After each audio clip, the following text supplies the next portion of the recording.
Assalamualaikum warahmatullahi wabarakatuh diucapkan kepada anak-anak sekalian. Okay, kelas pada hari ini ialah kelas di mana kita akan mulakan kajian novel tingkatan 1. Seperti yang anda telah dapat buku teks, kajian novel untuk tingkatan 1 bertajuk Pelari Muda. Pelari Muda ditulis oleh Ghazali Ngah Aziz, ya, seorang penulis yang terkenal, dan teks Pelari Muda ini telah dipilih untuk dibuat kajian oleh pelajar-pelajar tingkatan 1. Sebelum kita mulakan pelajaran, saya ingin mendedahkan kepada anda tentang teknik berkesan membaca novel. Saya dapati bahawa ada pelajar-pelajar yang merasa bosan untuk membaca novel. Ada pula yang apabila membaca novel, anda mula rasa mengantuk. Terdapat juga pelajar yang tidak dapat mengingati peristiwa-peristiwa daripada plot-plot bacaan novel. Ini disebabkan ialah tidak menggunakan teknik yang betul ketika anda membaca novel. Jadi saya nak perkenalkan beberapa kaedah untuk anda jadikan panduan ataupun mengaplikasikannya ketika anda membaca novel yang anda kaji itu. Pertama ialah imajinasi. Penggunaan teknik imajinasi. Apakah yang dimaksudkan dengan imajinasi? Imajinasi ialah ketika kita membaca, kita akan membayangkan rupa dan fizikal watak. Ini sangat penting sebab sangat berbeza membaca dengan menonton cerita. Kalau melalui drama yang kita tonton di televisyen, kita dapat melihat pergerakan watak, wajah watak, fizikal watak dan sebagainya. Tetapi apabila kita membaca, berlaku banyak perbezaan di mana pengarang ataupun penulis hanya menggambarkan watak melalui tulisan sahaja. Ya. Oleh itu, kaedah yang sangat berkesan ialah ketika anda membaca, anda kena bayangkan rupa dan fizikal watak. Seperti yang saya tunjukkan dalam gambar ini, anda dapati bahawa ada sekumpulan pelajar yang sedang berbincang. Ya, daripada ekspresi wajah ini kita dapati bahawa mereka ini bersemangat ketika sedang berbincang tentang topik pelajaran mereka. Jadi ketika anda membaca, anda akan membayangkan bagaimana ekspresi wajah kalau watak itu seorang pelajar, anda akan gambarkan wajah pelajar. Ya. Kalau macam cerita yang awak akan kaji Pelari Muda ini, watak-wataknya terdiri daripada pelajar sekolah menengah atas, jadi awak akan bayangkan bagaimana bentuk wajah pelajar menengah atas.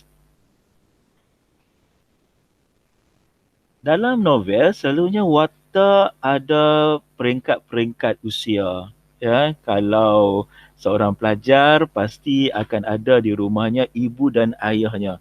Jadi kalau melibatkan watak orang dewasa ataupun orang yang sudah berusia, anda akan bayangkan macam mana keadaan wajah orang tua itu. Tentulah tidak sama dengan wajah orang muda. Orang muda wajahnya segar, ya.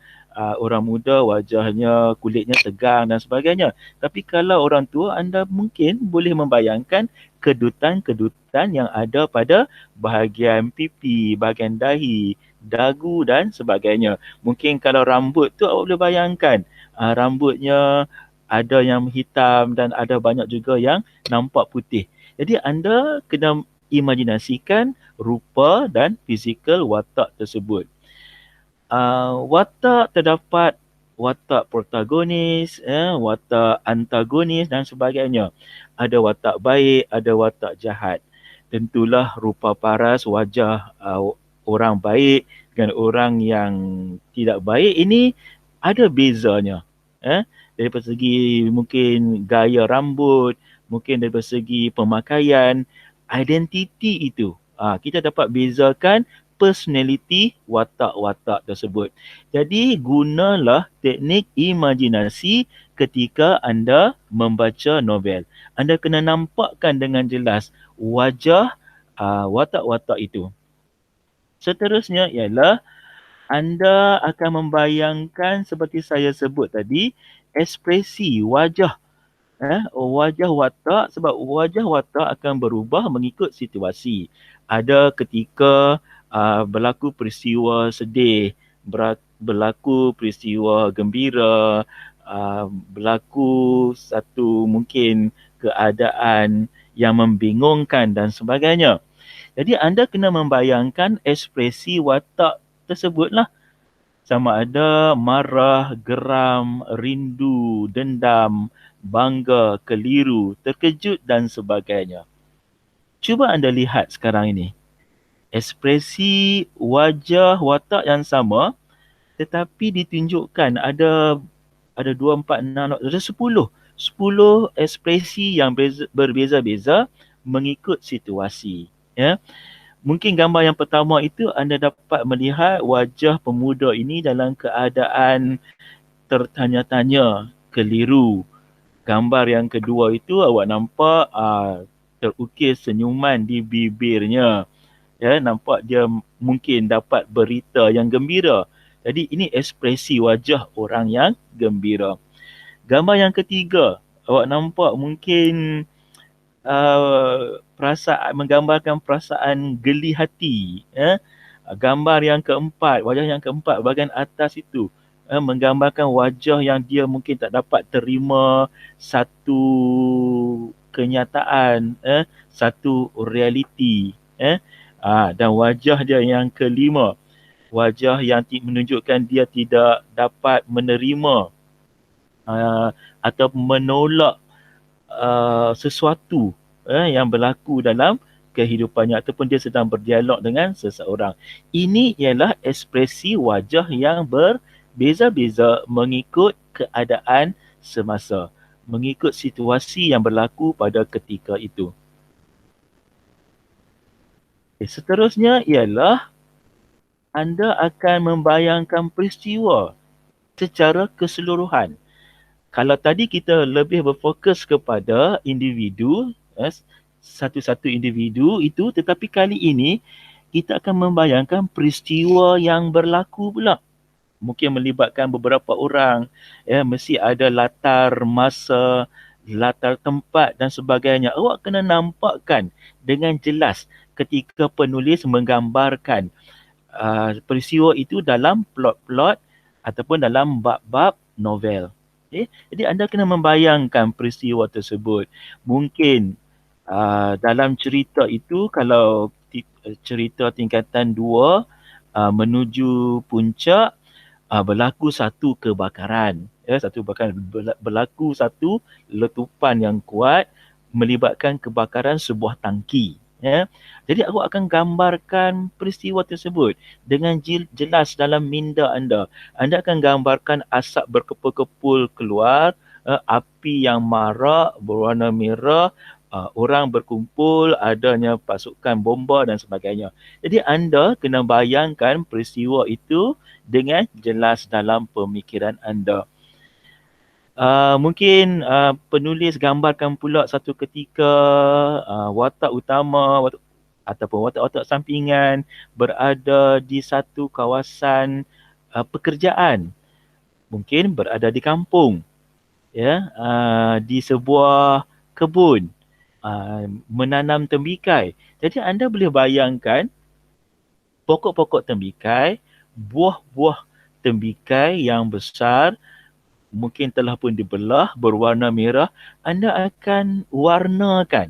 Dalam pemikiran anda tadi, anda kena nampakkan peristiwa itu dengan warna-warna, pelbagai warna yang jelas, untuk anda lebih mampu untuk mengingat peristiwa-peristiwa yang berlaku.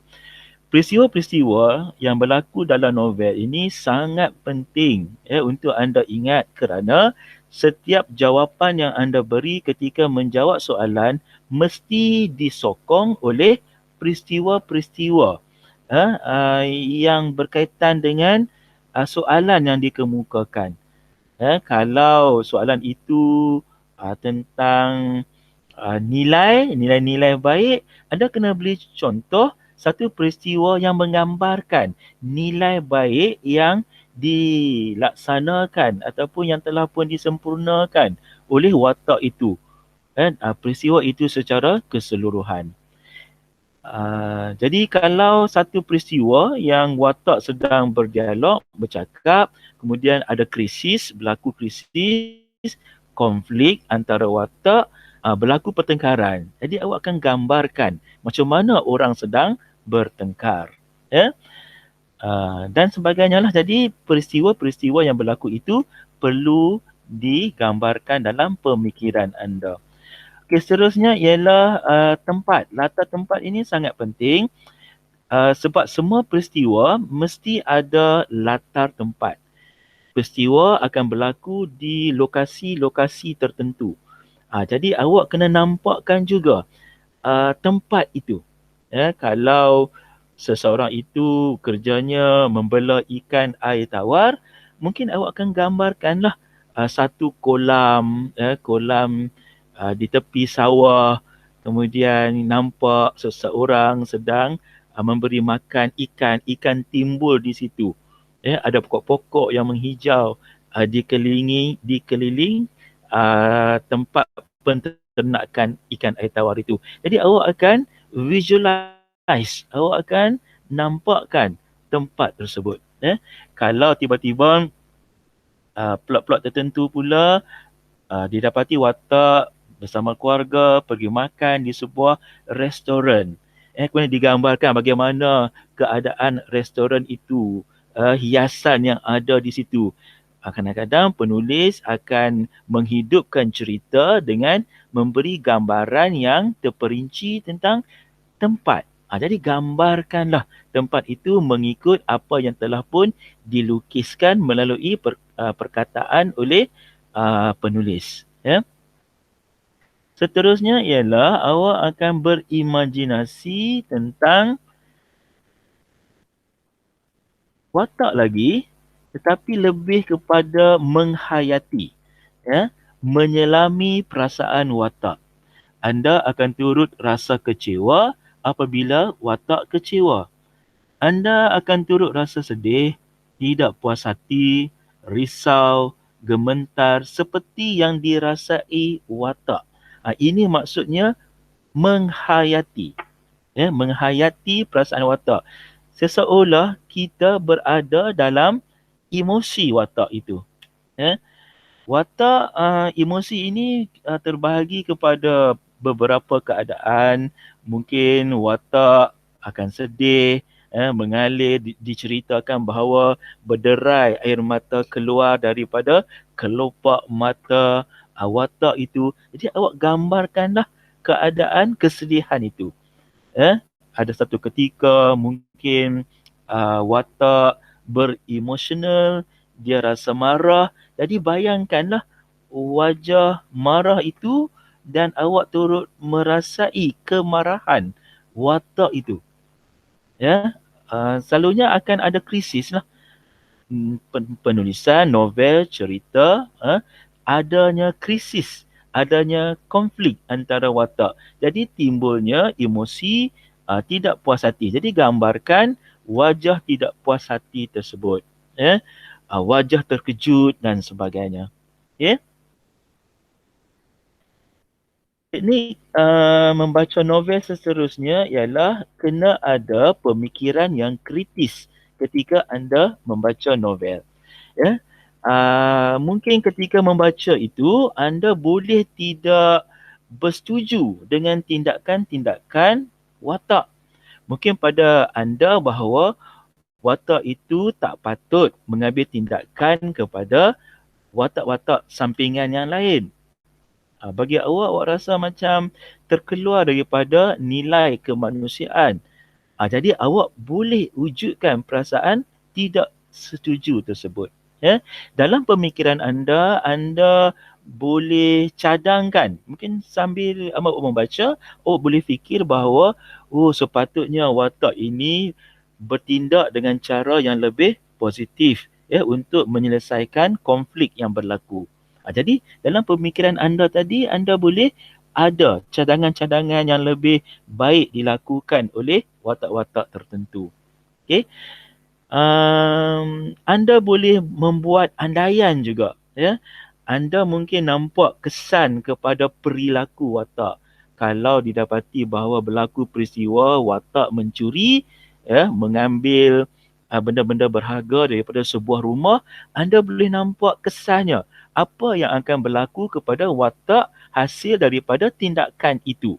Ditangkap oleh polis, mungkin ditangkap oleh orang ramai, dipukul, dan sebagainya lah. Jadi awak boleh membuat andaian-andaian kepada tindakan watak. Anda juga boleh membayangkan kesan positif dan juga kesan negatif kepada tindakan watak. Inilah yang dimaksudkan dengan kritis, pemikiran yang kritis. Okey, baik. Untuk kajian sajak tingkatan 1, saya akan mulakan dengan sinopsis terlebih dahulu. Sebab anda perlu tahu cerita itu secara keseluruhan. Walaupun saya hari ini mengajar anda sinopsis, tetapi sebenarnya anda tak boleh bergantung 100% kepada sinopsis. Sebab gaya bahasa sinopsis dengan gaya bahasa penulisan dalam sastra jauh berbeza. Ya, dalam teks, kalau kita membaca teks secara terus, kita akan lebih menghayati sebab penulis akan cuba memberi gambaran yang jelas tentang perkara-perkara yang ingin ditunjulkan. Ya, tapi dalam sinopsis ini kita menggunakan ayat penyata di mana kita meringkaskan cerita yang diberi. Jadi tidaklah sedetail, seterperinci seperti kita membaca terus daripada teks kajian. Ya. Okay, saya akan mula dengan bab 1. Okay, selepas saya buat bab 1 sampai 7. Setiap bab disusuli dengan soalan-soalan untuk anda imbas kembali cerita tersebut dengan mengisi tempat-tempat kosong dalam perenggan-perenggan yang saya beri. Ya. Okey, baik pelajar-pelajar. Sebelum ini saya akan berpatah balik untuk melihat sama ada saya record ini berjalan ataupun tidak. Kalau record ini tak berjalan, maksudnya sia-sialah apa yang saya buat ini. Tidak terakam. Okey, baik. Saya teruskan dengan bab 1.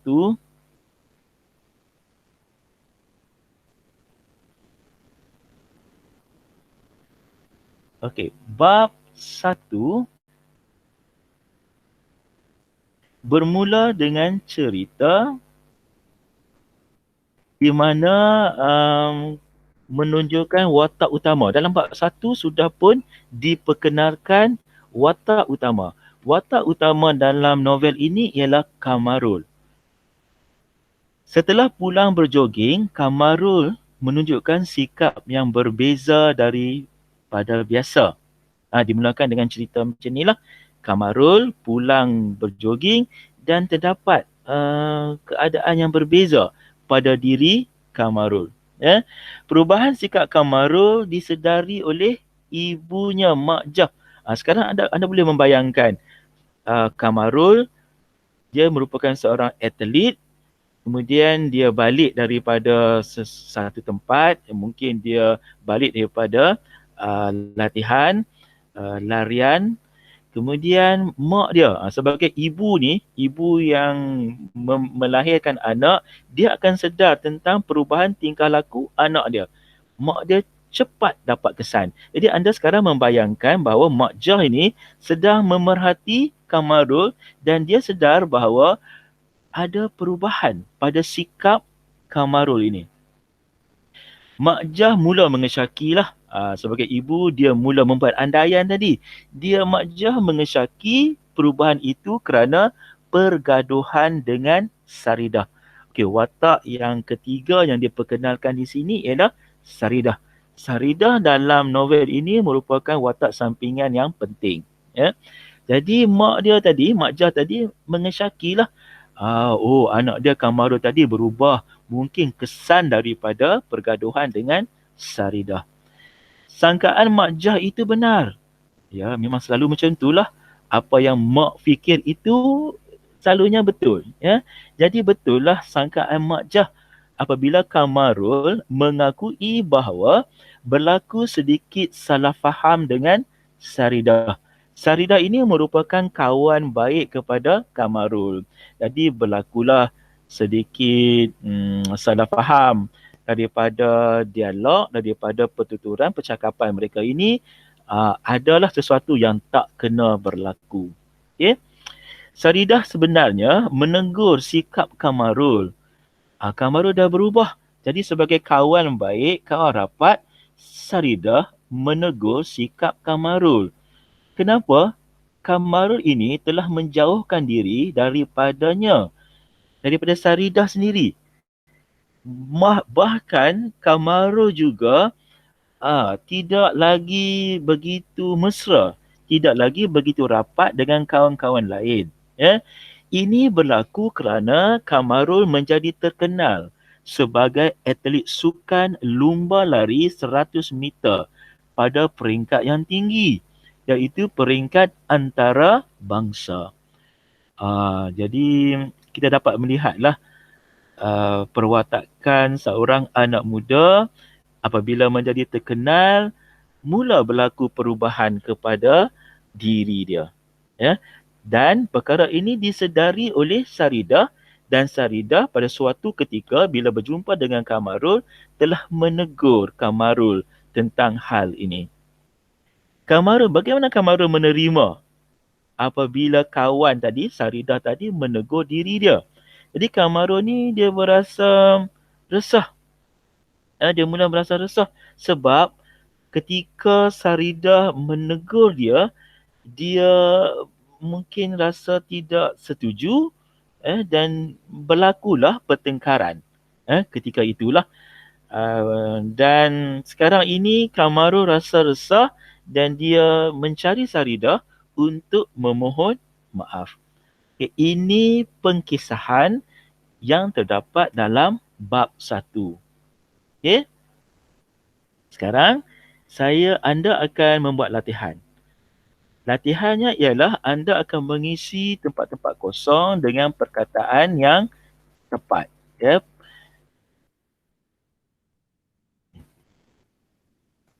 Dalam buku anda seperti biasa anda akan tulis hari, tarikh dan perkara anda akan tulis novel pelari muda. Tajuk novel pelari muda. Kemudian di bawah itu anda akan tulis sinopsis. Anda akan tulis apa? Anda akan tulis sinopsis. Selepas itu anda akan tulis latihan bab 1. Latihan bab 1.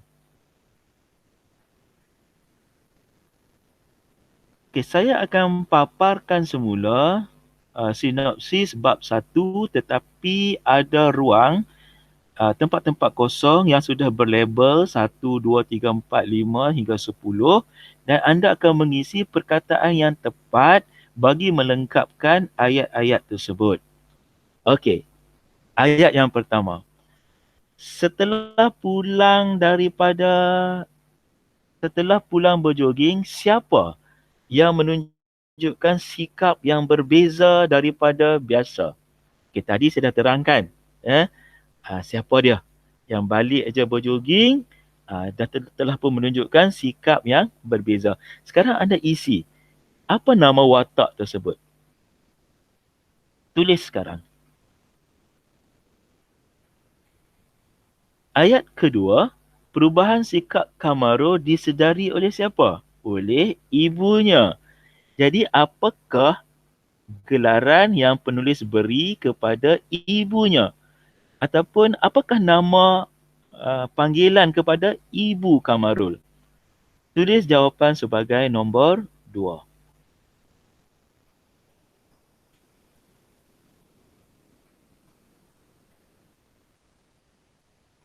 Ayat yang ketiga, Mak Jah mengesyaki perubahan itu kerana pergaduhan dengan siapa? Sebagai ibu, mak dia mula membuat andaian. Dan andaiannya macam yang kita bincang tadi, tepatlah. Jadi Mak Jah mengesyaki perubahan itu kerana pergaduhan dengan siapa? Tulis jawapannya. Sangkaan Mak Jah itu benar apabila Kamarul mengakui bahawa berlaku sedikit salah apa dengan Saridah. Apakah kosakata yang sesuai untuk lengkapkan ayat ini? Salah apa dengan Saridah? Saridah, okey, tempat kosong. Sikap Kamarul yang menjauhkan diri daripadanya dan juga kawan-kawan lain setelah Kamarul menjadi terkenal sebagai atlet sukan lumba lari. Lumba lari apa? Pada peringkat antarabangsa. Apa acara yang Kamarul hebat itu? Ada satu acara dan dia sangat hebat dalam acara itu. Lari apa? Tulis jawapan sebagai nombor 6. Kamarul berasa resah mengenangkan apa peristiwanya. Berlaku satu peristiwa. Apa peristiwa itu? Kamarul berasa resah mengenangkan peristiwa apa yang berlaku itu dan mencari Saridah untuk memohon maaf.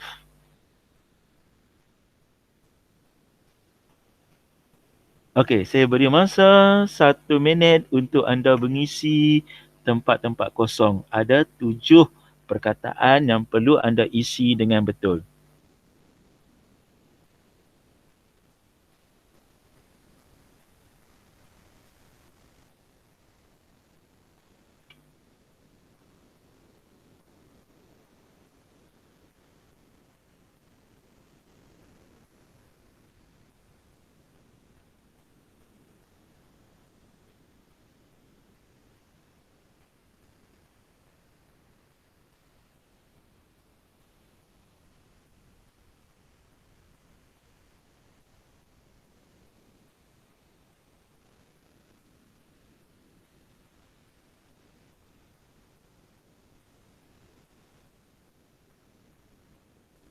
Okey, masa sudah tamat. Sekarang semak jawapan awak. Semak jawapan untuk bab 1. Nombor 1, jawapannya ialah Kamarul. Kamarul yang baru balik daripada berjoging. Siapa yang menyedari sikap perubahan Kamarul ini? Jawapannya ialah Mak Jah. Jawapan yang seterusnya ialah Mak Jah tadi mengesyaki perubahan itu berlaku kerana pergaduhan dengan siapa? Jawapannya ialah Saridah. Sangkaan Mak Jah itu benar apabila Kamarul mengakui bahawa berlaku sedikit salah apa? Peristiwa apa? Peristiwa salah faham. Okay. Perkataan faham merupakan jawapan nombor 4. Apakah tindakan Saridah yang menyebabkan Kamarul menjauhkan diri? Apa yang Saridah buat apabila Kamarul menjauhkan diri daripada rakan-rakan dia? Saridah telah menegur. Jawapannya menegur. Jawapan seterusnya, acara yang disertai oleh Kamarul dan dia menjadi hebat dalam acara itu iaitu lari 100 meter. Jawapannya 100 meter. Dan jawapan yang terakhir, peristiwa apa yang menyebabkan Kamarul rasa resah? Iaitu peristiwa pertengkaran antara dia dengan Saridah. Okey, kita dah habis bab 1, kita akan beralih kepada bab 2. Apa pula yang berlaku pada bab 2? Penulis memperkenalkan watak seterusnya yang bernama Suresh. Suresh kecewa dengan Kamarul kerana Kamarul ni mungkir janji untuk hadir pada sesi latihan di satu tempat yang disebut sebagai Pusat Latihan Kampung Pandan. Pusat Pusat Sukan Kampung Pandan. Seterusnya, sikap Kamarul telah menimbulkan tanda tanya pada Suresh. Suresh pun mengalami penilaian yang sama seperti Saridah tadi.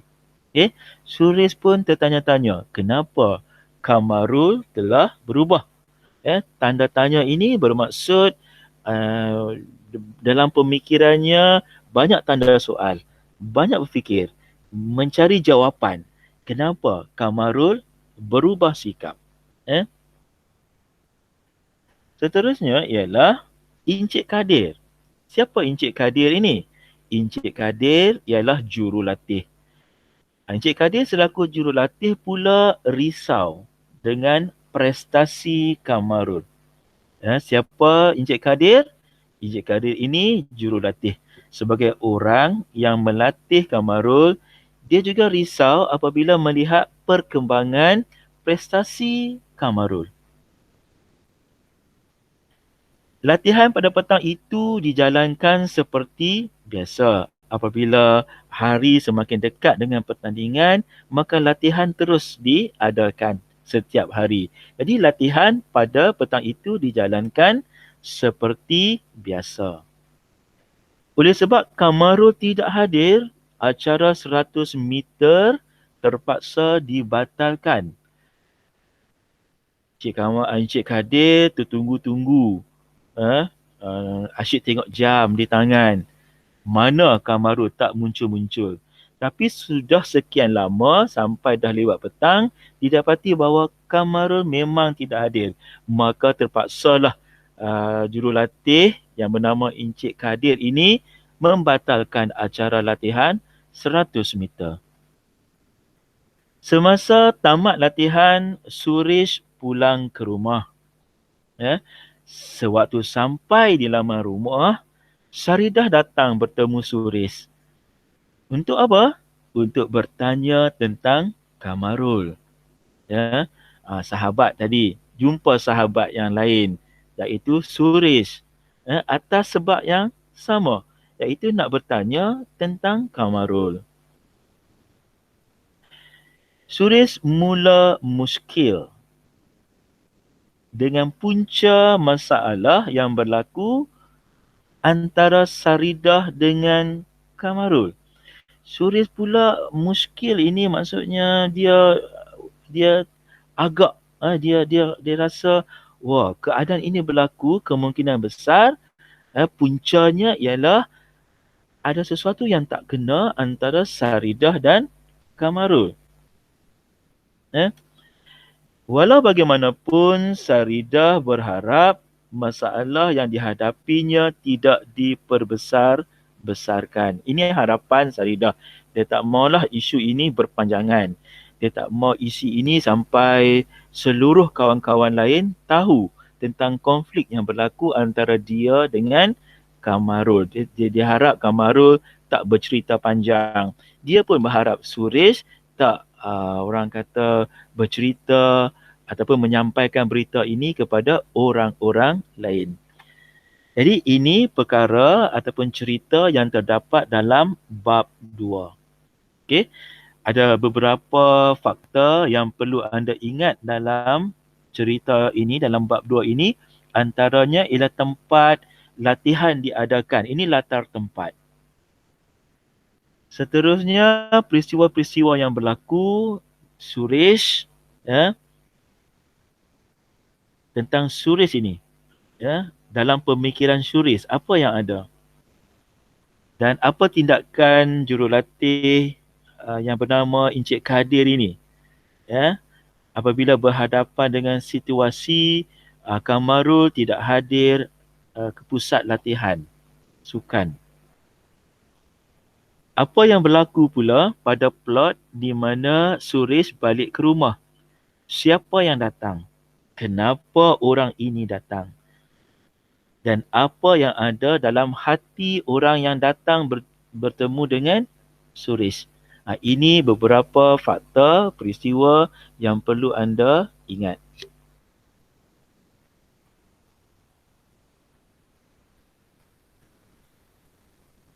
Okey, baik. Sekarang anda perlu buat latihan. Seterusnya, anda selang sebaris, tulis bab 2. Okey, tulis. Anda tak perlu salin keseluruhan ayat-ayat, cuma beri jawapan sahaja. Tulis nombor 1, 2, 3 sampai 5 ataupun 6 dulu. Okey, ini soalan tentang bab 2.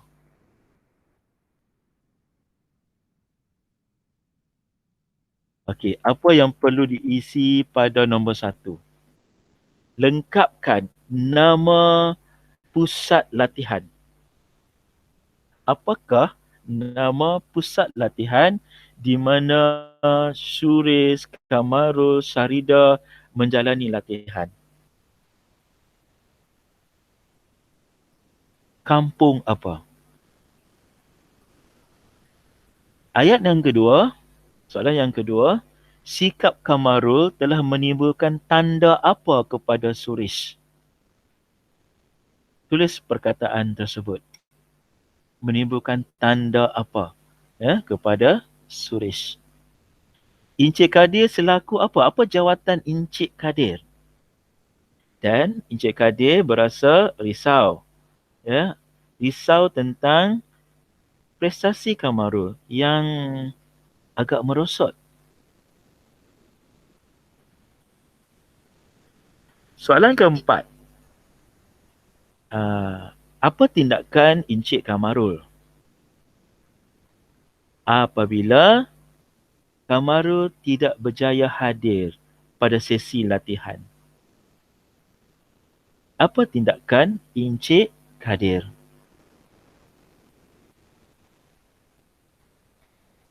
Soalan kelima, peristiwa selepas itu, latar tempat yang berbeza.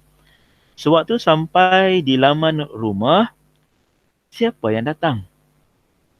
Datang ke mana? Datang berjumpa dengan Suresh. Tulis nama watak tersebut pada ruang nombor 5. Suresh mula muskil dengan siapa? Suresh mula muskil dengan apa? Jawapannya bermula dengan huruf P. Walau bagaimanapun, Sarida berharap masalah yang dihadapinya tidak apa? Suatu perkara yang cuba dielakkan oleh Sarida. Apa yang Sarida tidak mahu? Okey. Tulis jawapan 1 sampai 7.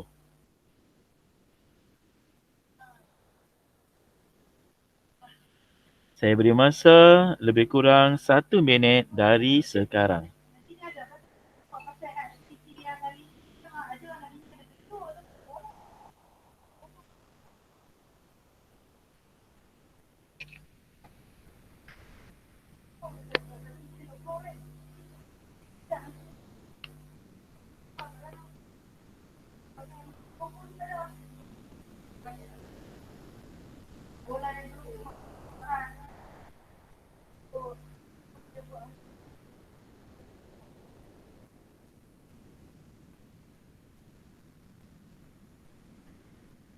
Okey, masa dah tamat.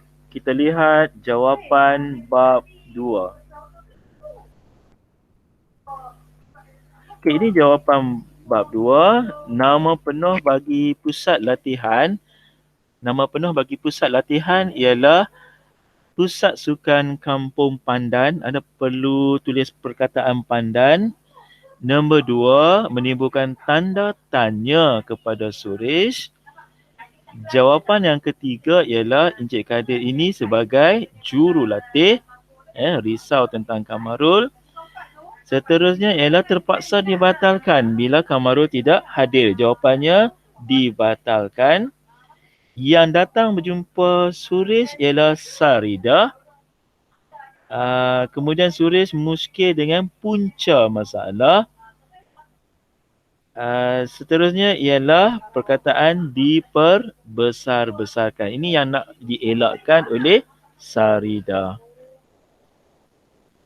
Okey, saya harap anda mendapat jawapan yang betul. 2, 4, 6, 7. Saya harap tujuh jawapan yang diberi, jawapan yang tepat. Sekarang kita beralih kepada bab 3. Apa pula yang berlaku pada bab 3 ini? Saridah berada di mana? Saridah berada di perpustakaan dan berharap dapat berjumpa dengan Kamarul. Jadi Saridah ni nak sangat berjumpa dengan Kamarul untuk menyelesaikan krisis yang berlaku. Jadi selalunya mereka akan sama-sama belajar di perpustakaan. Jadi Saridah dalam bab ini diterangkan berada di perpustakaan dan dia ternanti-nanti masuknya Kamarul ke dalam perpustakaan. Kalau awak baca sendiri teks ini, awak dapat lihat bagaimana resahnya Saridah ketika itu yang asyik memandang ke pintu masuk perpustakaan. Walau bagaimanapun dia kecewa kerana Kamarul tidak muncul. Lama dia tunggu tetapi Kamarul tak muncul langsung. Saridah berasa kecewa dan merasakan dirinya dipersalahkan atas sikap dingin Kamarul. Jadi Saridah ini mula membuat andaian. Andaian kenapa Kamarul tak muncul. Kenapa seperti biasa sepatutnya Kamarul akan pergi ke perpustakaan tapi kenapa dia tak datang. Dia sudah pun menghukum dirinya. Jadi Saridah merasa kecewalah dan dia letakkan bahawa kejadian ini berlaku kerana salah diri dia. Ini yang menyebabkan Kamarul dingin dengan dia. Kamarul sedih. Dalam keadaan sedih dan resah itu muncul kawan rapatnya yang bernama Juriah. Jadi Juriah diperkenalkan dalam bab 3 ini dan bertanya tentang masalah Saridah. Saridah ini ada kawan baik nama dia Juriah tadi. Okey. Jadi dia nampaklah Juriah ini macam Saridah sedih, resah dan dia bertanya tentang hal ini. Setelah diberitahu Saridah, Juriah meminta Saridah tidak terlalu memikirkan tentang Kamarul. Ini nasihat yang diberi oleh Juriah kepada Saridah. Bagi Juriah, Saridah tak perlulah terlampau sensitif dengan keadaan yang berlaku itu. Bagi dia, jangan banyak sangatlah berfikir tentang Kamarul ini. Sebaliknya, percaya masih ada masa untuk Saridah memperbaiki persahabatannya dengan Kamarul. Bagi dia, masa masih ada. Kadang-kadang orang itu perlu masa untuk memujuk diri sendiri supaya memaafkan orang lain. Jadi pada Juriah, kita tunggu dululah. Mungkin esok, lusa, mungkin seminggu lagi masalah akan selesai. Jadi pada Juriah masih lagi ada masa. Saridah tidak terus pulang ke rumah walaupun loceng tamat persekolahan hari itu telah berbunyi. Sebaliknya, dia berseorangan di dalam bilik darjah memikirkan masalahnya dengan Kamarul. Maksudnya di sini, adakah Saridah mengambil terima nasihat daripada rakan baiknya? Wah, nampaknya tidak sebab didapati bahawa dia kekal duduk di dalam bilik darjahnya. Dia berseorangan. Orang lain semua dah tidak ada di situ. Dia berseorangan. Sorang-sorang sahaja ada dalam kelas dia. Saridah membuat keputusan untuk menulis surat kepada Kamarul. Ini langkah seterusnya. Dia dah mungkin tak boleh sabar lagi. Dia rasa ini satu tindakan yang betul. Maka dia ambil keputusan untuk menulis surat kepada Kamarul. Dulu mungkin ketika cerita ini tidak ada lagi telefon bimbit di mana kita boleh terus bermesej. Tapi ini tidak. Kaedah yang digunakan ialah menulis surat. Juriah yang menjenguk ke bilik itu terkejut mendapati Saridah belum pulang ke rumah. Sekali lagi berjumpa dengan Juriah. Juriah lalu di bilik itu, jenguk ke dalam bilik dan didapati bahawa Saridah tak pulang lagi. Saridah ada di situ. Jadi ini menyebabkan Juriah terkejut. Kenapa jadi macam ni? Ini terkejut. Seterusnya, kesempatan Juriah datang ke situ. Saridah meminta pertolongan Juriah untuk menyampaikan surat yang ditulis itu kepada Kamarul. Jadi, siapa lagi yang nak diharapkan? Oleh sebab Juriah dah masuk ke situ, Saridah ambil kesempatan lah, ambil peluang lah. Dia bagi surat itu dan minta surat itu disampaikan kepada Kamarul.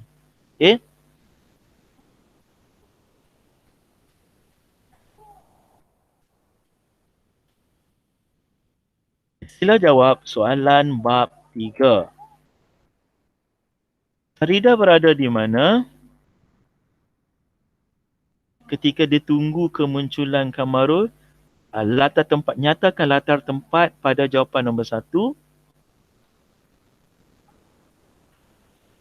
Nombor 2 ialah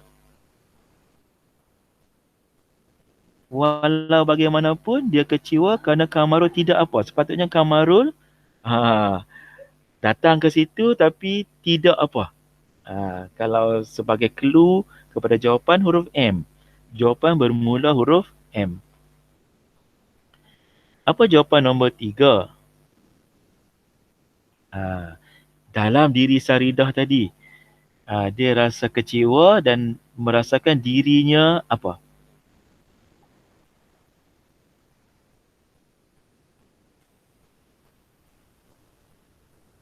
Kamarul, apa perasaan Kamarul pada diri dia? Dalam keadaan yang bagaimana munculnya Juriah di perpustakaan?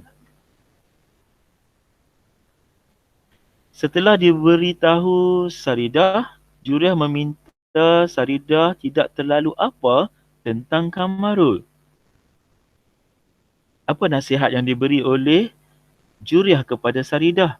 Tidak terlalu apa tentang Kamarul.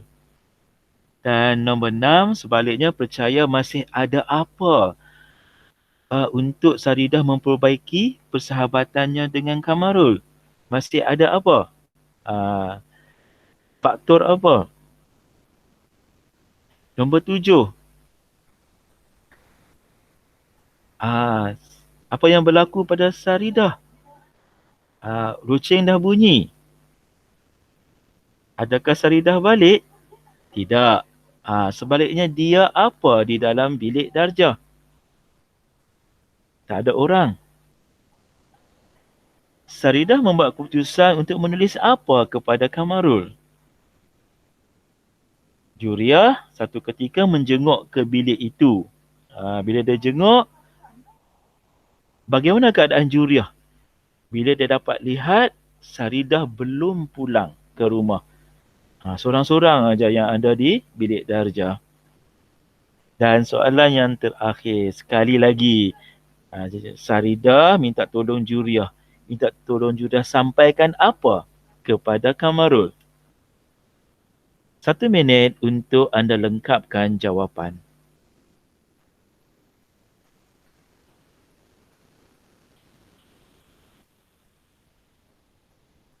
Okey, sementara anda menulis jawapan, saya nak tengok sama ada video ini dirakam ataupun tidak.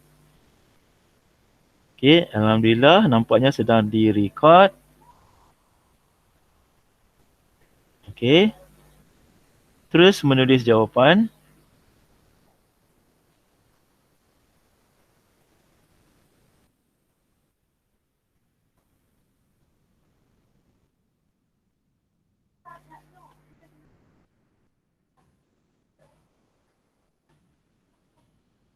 Okey, kalau dah habis menulis semua jawapan 1 sampai 10, sekarang anda semak jawapan anda. Okey, semak jawapan masing-masing.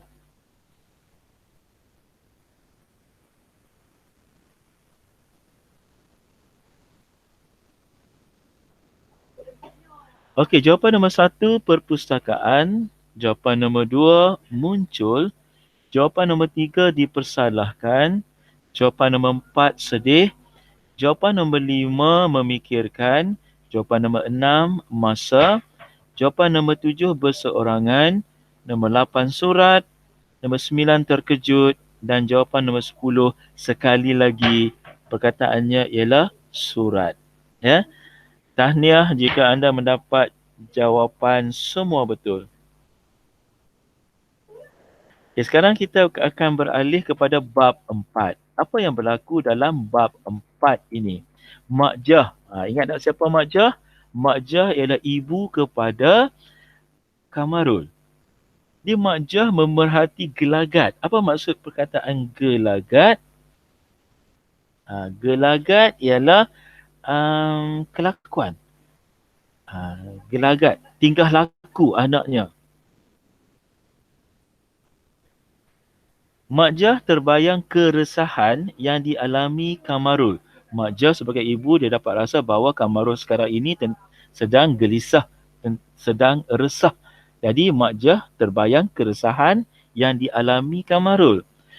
Apabila Kamarul mula hendak pergi, nak pergi ke latihan ataupun dia nak berjoging, Mak Jah pun memberi surat yang diterima kepada Kamarul. Jadi ini amanah. Juriah telah pun pergi ke rumah yang Kamarul, serah surat itu kepada Mak Jah dan Mak Jah beri surat itu kepada Kamarul. Kamarul mula merasa muskil tentang pengirim. Apa maksud pengirim? Pengirim ialah orang yang menulis surat itu. Siapa yang menulis? Saridah. Jadi dia rasa muskil kepada pengirim surat itu. Tetapi tidak dinyatakan oleh Mak Jah pengirimnya. Jadi dia terima surat tapi mak dia tak bagi tahu siapa yang beri surat itu. Sambil berlari, Kamarul membaca surat yang diterima.